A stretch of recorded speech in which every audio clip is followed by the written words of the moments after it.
Remember, there's no return policy when buying a home. You can't go back to the seller and tell them you want a do-over. You can't go back to the lender and tell them you want to return your mortgage package. Once the home is yours, it is yours until you try to sell it.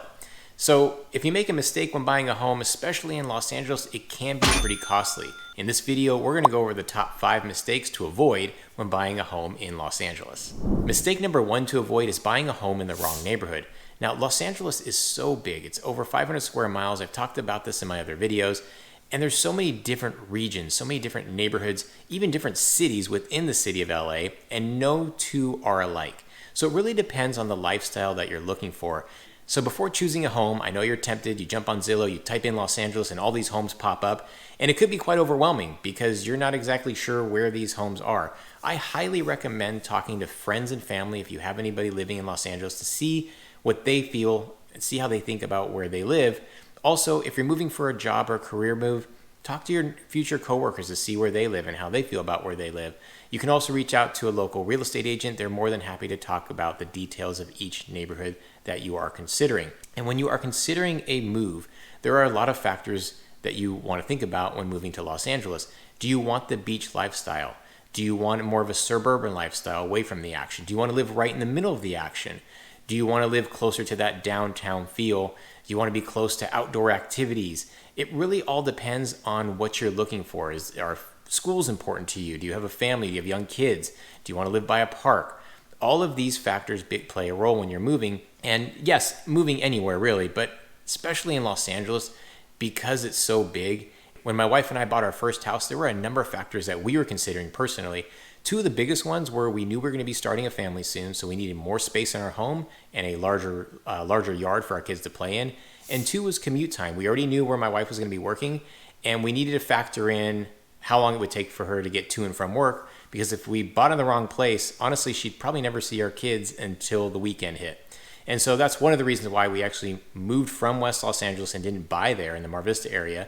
And we moved to the Encino area, found a fantastic neighborhood adjacent to a park, and we were super happy with our purchase. And that was only because we did our due diligence and we did our research and we knew what we were looking for and what was important to us. So find the right neighborhood before you find the right house. Another reason why commute time is so important is because if you buy on one end of the city and your family and friends or coworkers live on the other, you seriously may not see them that often because no one wants to jump in their car and travel for 2 hours. It's just the way it is. So again, before you jump on Zillow looking for homes or contacting real estate agents to show you homes, I really recommend figuring out your lifestyle needs and the neighborhood that's best going to suit you when moving to Los Angeles. I'm Dave Fine with the Real Estate Dads, a licensed real estate agent right here in Los Angeles who loves doing videos of what it's like to live, work, and play in the city of LA and the surrounding areas. So make sure you subscribe, tap the bell to get notified, hit the like button if you like what you see, comment below, ask questions. And my team and I love helping people move to and relocate to this awesome city of Los Angeles. So if you are thinking about making that move, reach out to us. Phone, email, text, WhatsApp, whatever is convenient for you. We've got your back when moving to LA. Mistake number 2 to avoid when moving to Los Angeles is not shopping around for your mortgage lender. All too often, buyers just walk into a bank branch and get pre-approved, and that's all they do. They just go with that person. Or they go with the mortgage lender that's recommended to them by their real estate agent, again, without doing their due diligence. Now, not all mortgage lenders are created equal, and they all have various different programs that may or not be beneficial to you. They offer different rates. They have different terms and fees that could be negotiated. So it's really in your interest to go around and talk to different mortgage lenders. That could be a daunting process because they do ask for a lot of paperwork. They're going to be asking for generally for your tax returns, your bank statements, employment history, and more. And again, it depends on your own personal situation. If you're self-employed, different type of documentation is needed. But you want to make sure that you're working with a seasoned mortgage lender who understands your needs, understands what they need for the process, and who can offer you the best rates, terms, and fees. Now, in addition to the rates, terms, and fees, there are another factor that you need to consider, and that is the open communication that you have with your mortgage broker and how knowledgeable they are of the process, especially if you're not going after just a simple loan. Because the more complicated your financial situation is, whether you're self-employed, you've got a number of investment properties, you inherited money, all of these things need to be factored in by a mortgage broker, and you need your mortgage broker to have a great understanding on how all of that will affect your ability to get a loan and not find out at the last minute that your loan has been denied or there are a lot of problems and they get delayed, because many times if the mortgage broker is not in connection or not understanding, it could cause a huge problem in the buying process. The mortgage lender plays a large role on your overall team of people helping you to buy the home. So just like you would do your research on finding the best real estate agent, you'd also want to do your research on finding the best mortgage broker for you. Mistake number 3 to avoid when buying a home in Los Angeles is doing a thorough investigation.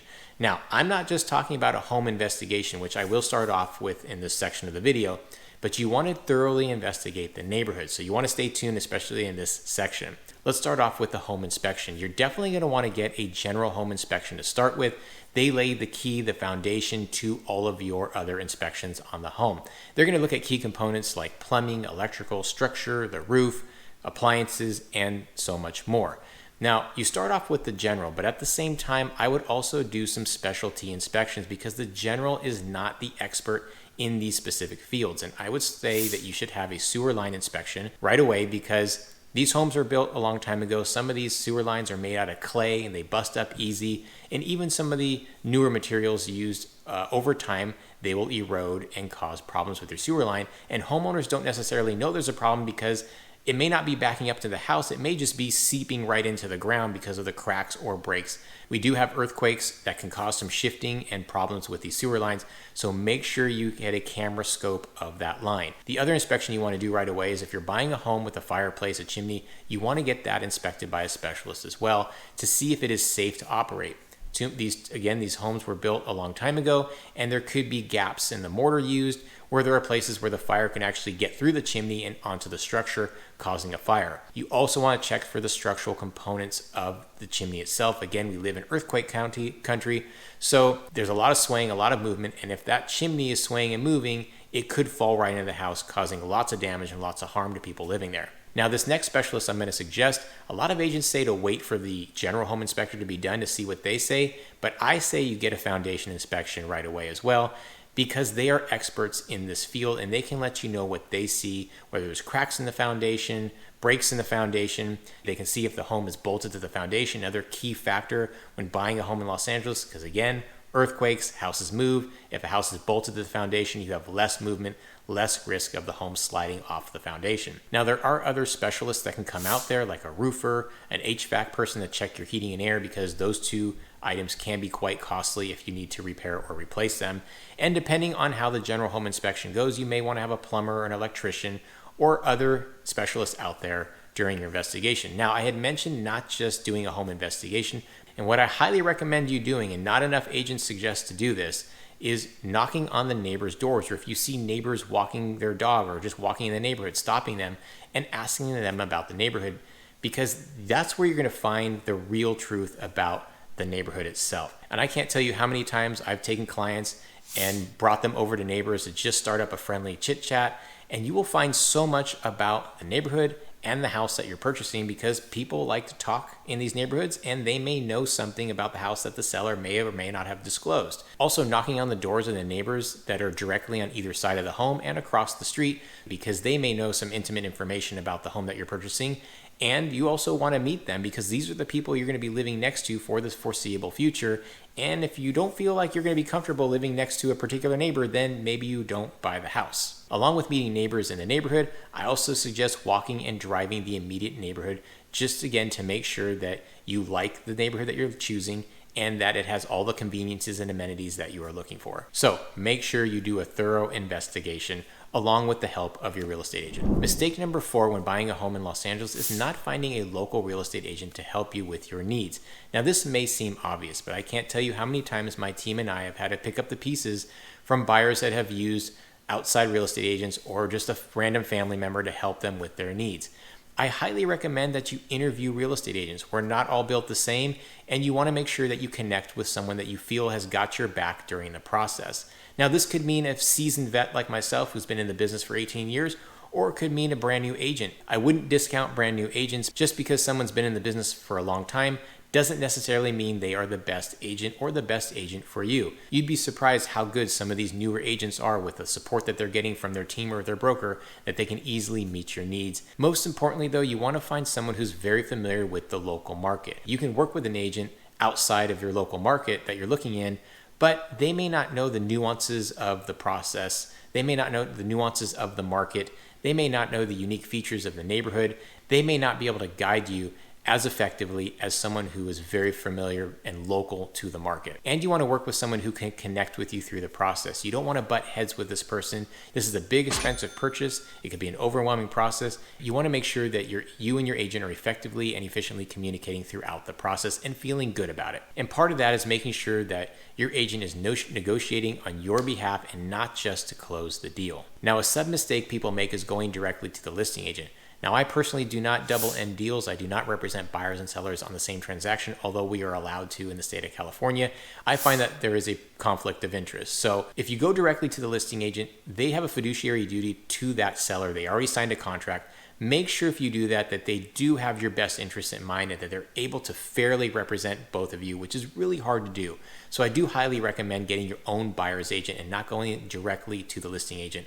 A lot of buyers, I wouldn't say a lot of buyers, but some buyers do this because they think they're going to get a better deal. The listing agent may cut their commission to get the buyer a better price, but you just really don't know how that negotiation is going because you don't have someone truly just working for you. So again, make sure that you hire a local real estate agent that you are really comfortable with working, and interview agents to find out who that person is. The fifth mistake you want to avoid when buying a home in Los Angeles is not being prepared, not making your list of needs and wants when finding a home in a neighborhood. We go through this very thorough process with our clients where we send them a buyer questionnaire that really dives deep into what they are looking for, what's the most important features and factors of their new home and their new neighborhood. And these questionnaires will ask very general questions at first about how many bedrooms and bathrooms you need, the size of the home, but then it gets into open-ended questions of listing out the 5 most important features of a home, the 5 most important features of a neighborhood. And we have lists and ranking systems where we itemize different features of the home and different features of the neighborhood, ranking them 1 through 10. The questionnaire is quite thorough and can be quite eye-opening, especially if you're buying a home with a significant other or somebody else. When you fill out these lists separately, because each of you have your own individual wants and needs, you fill them out separately, you compare them side by side, and it opens up a conversation with the person that you're buying, and it gets you on the same page, or at least it gets you to a better understanding of what each of you feel that you need and want in a home.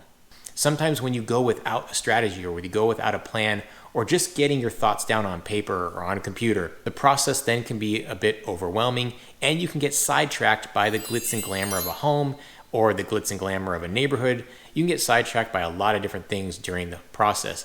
And if you can always revert to your list, then at least you know you have a base and a foundation and making sure that you're checking off these items. Now, I will say that you got to be a little bit flexible because as you're going through the process, you will find that your needs and wants may not exactly be what you thought they were.